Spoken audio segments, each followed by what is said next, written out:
Welcome back to the channel. It's been a little while and I think we're overdue for some RV rental content. I think our last update we did was a recap of the 2023 season. It's April 12th now, so it's time to do a video and talk about what's up for 2024.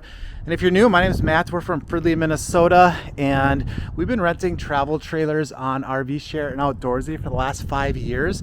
I have a series on my channel called Is It Worth It?, where we talk about those rental experiences. I mentioned in our update video that we have two RVs currently. We have a Flagstaff 21DS and then this Grand Design Imagine 2400 BH, and we decided to get down to one camper, so we're going to sell this Imagine here. Now this rig we bought brand new in March of 2020, and it's been a really good camper for us. Not only did we get a lot of use out of this ourselves, but on the rental market it's done really well. Basically we have not paid out of pocket personally anything for this camper. Through rentals we've been able to make all the payments, all the insurance, repairs, accessories, everything using rental income. And in addition to all the payments and expenses, we've also brought in approximately $20,000 extra dollars with this camper. And because we bought it, we got lucky and bought it right before COVID happened and right before RVing became very popular. Prices on these actually went up right after we bought them. So we're in a nice position now 4 years later where we have positive equity in it, and I think it's time to sell this while the market is still decent and it's still in pretty good shape. Even though it's been on the rental market for 4 years, it's not perfect, but it's still pretty solid. So I kind of wanted to tell the story of how it's been going selling this so far. I just recently got this out of storage and I wanted to get it on the market right away. So, I got it out of storage, did a walkthrough, had to do one repair, had to replace our ladder in the back here because we had a renter last year who backed into our house and bent the ladder. So that repair wasn't too bad. Did some research for what these are going for out there, and I wanted to be the cheapest one in the entire country, knowing that it probably has above average use and it's not in perfect shape. So after looking around, I decided to put this on the market for $21,500. So I put it on Facebook Marketplace and immediately got a lot of responses. Specifically, I had one couple from Wisconsin that wanted to come out and see it, and I put as much as I could in the Facebook ad, being honest about the condition that, it's not perfect. There are cosmetic items here and there, and it does have a lot of miles and a lot of wear on it. So this couple wanted to come out, but they're 4.5 hours away. And my philosophy when it comes to selling things, I actually used to have a dealer's license for a couple years, and I don't like surprises. I know when I'm looking to buy something, I really appreciate an honest seller, and as a seller, I don't like when people come out and find things that I didn't mention. And especially since this couple was coming from 4.5 hours away, I really wanted them to know every little thing about this camper. So I actually called them and we did like a half an hour FaceTime where I pointed out every little scratch, told them the entire history of the camper. If there was anything that happened to it, I wanted them to know, even little things like, we had the toilet overflow on a camping trip. I told them about that. They asked if we had any mice problems, and I wanted to be upfront and honest. In all the years we've had this, we've never had any mice in this camper, but the day they came out, my wife did a final walkthrough and she found a couple mouse turds by the stove. And, we looked behind all the drawers and everything. We didn't see any indication that the mice had stayed here or done any damage, but I literally wanted them to know everything if they were going to come drive 4.5 hours out here. So I even said, yep, just let you know, we found these mouse turds, don't see any sign of damage or whatnot, but full disclosure, it's there. So they were comfortable with everything that I had shown them, so they came out to look at it. They came out at like 4:30 when I got home from work, and really nice couple, and they knew their stuff. They knew as much, if not more, about RVs than I did, and they were very thorough with looking over the RV, which is good. And right before they came out, I'd filled the potable water tank because I was running bleach through the system to, clean out the holding tanks and whatnot. And I left the water in there so they could use the water systems and test all that. And lesson learned here, I should have done that before they came out. That being said, I was trying to keep it winterized as long as I could since we were still having some nights where it was getting cold. But regardless, I had put some water in the potable tank so they could test it. And, we were inside and they started to test the faucets and the shower and everything. And we noticed that the water pump would pressurize, go off, but then it would start up like every 15 seconds. It would go on just for a second or two and then go off, which could be a couple different things. It could indicate a water leak, or it could be a pressure sensor in the water pump. It could be a backflow valve in the pump itself. It could be a number of things, but obviously, they needed to know what was going on with that before they would commit to a purchase. So we were looking everywhere for a potential water leak. We were checking all the fittings, looking everywhere behind the faucets, and even crawling on our backs under the underbelly looking for everything. And this is a point too where it pays just to be honest and tell him everything, because while he was crawling under the underbelly, he noticed that there was a cut that I had fixed or taped over in the underbelly. Let's see if I can show that. I don't know if you can see it up there, but he pointed that out. He's like, oh, you've had to gain access to your underbelly. What's up with that? But because I had told him about that overflowing toilet, I was able to say, well, yeah, that's where I had to cut a slit to let the water drain. So again, showing that I wasn't hiding anything. But we could not find this water leak anywhere.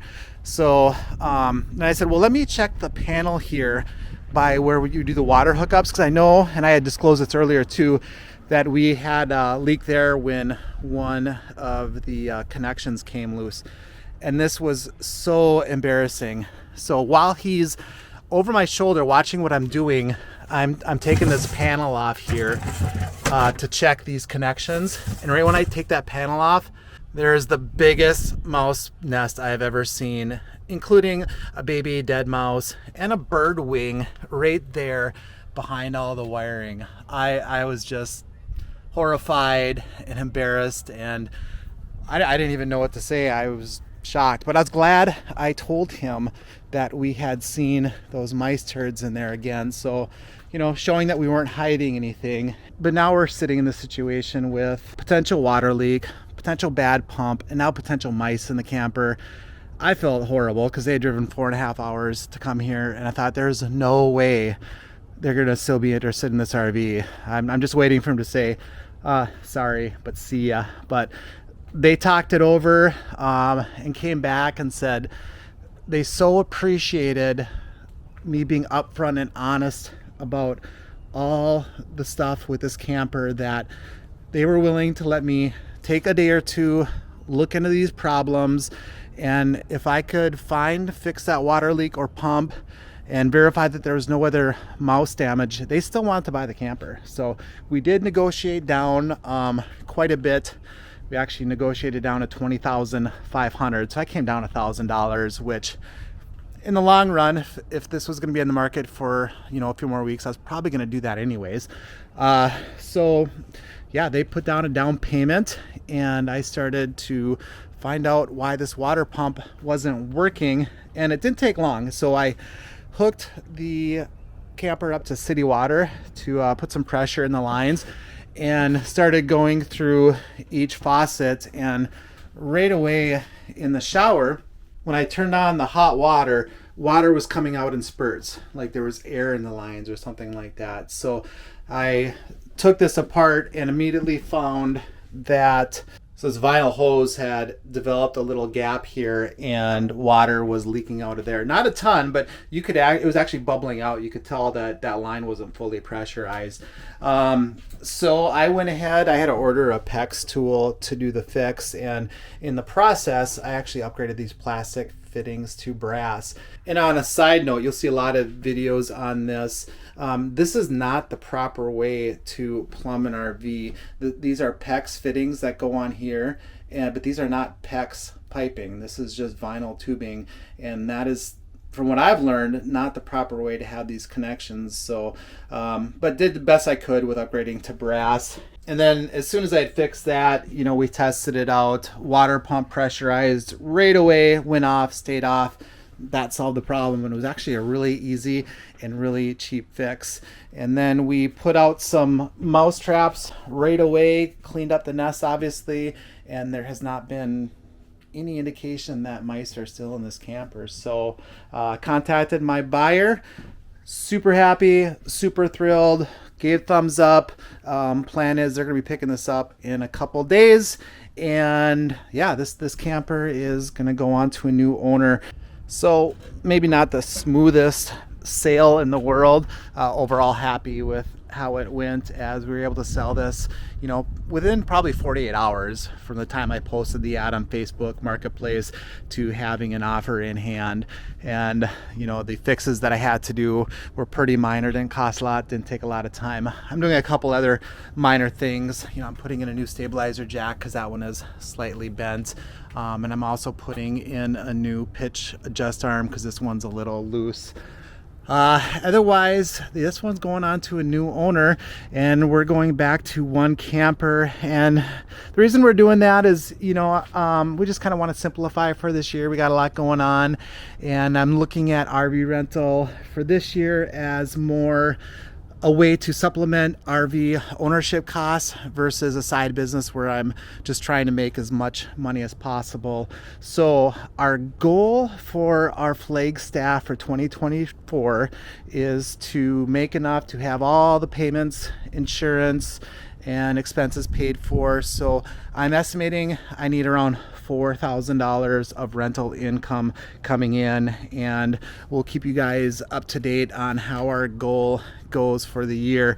Even though our rental season is short, it's May through October essentially, give or take. I want to bring in enough through October to pay for all the winter payments and everything too. So from last year's rental income, we got everything paid through May 1st, and we have 2 or 3 rentals on the books. We had somebody yesterday just cancel on a week-long rental for July. That was kind of a bummer.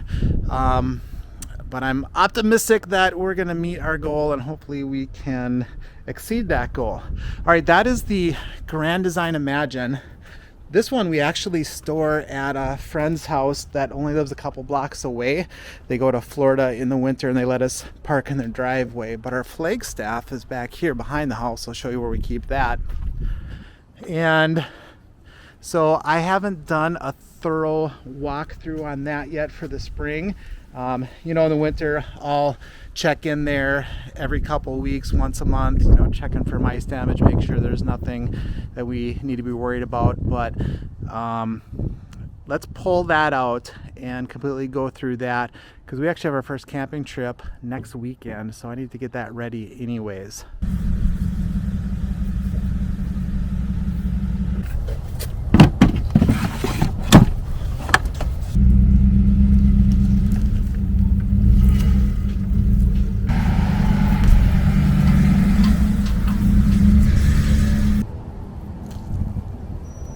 Yep, keep going.